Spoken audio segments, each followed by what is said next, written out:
Hi అండి. ఇక్కడ మా పాప మన ఇంట్లో పెరిగిన పుదీనా కదా మమ్మీ, ఎందుకు శుభ్రం చేస్తున్నావు అని అడుగుతుంది.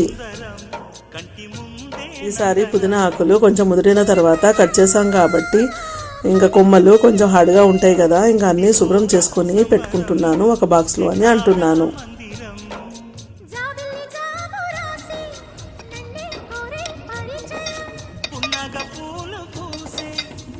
ఇంకా ఇక్కడ చట్నీ కూడా కట్ చేసిన 4-5 రోజుల తర్వాత చేశాను. ఇంకా మేము 2 years నుంచి బయట పుదీనా అస్సలు కొనట్లేదు. ఈ పుదీనానే మాకు సరిపోతుంది.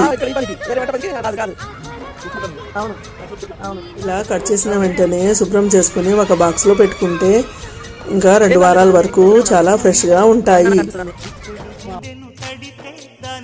ఎంతైనా మన ఇంట్లో పెరిగిన ఫ్రెష్ పుదీనాతో ఇలా చట్నీ చేసుకొని తింటే ఆ కిక్కే వేరబ్బా.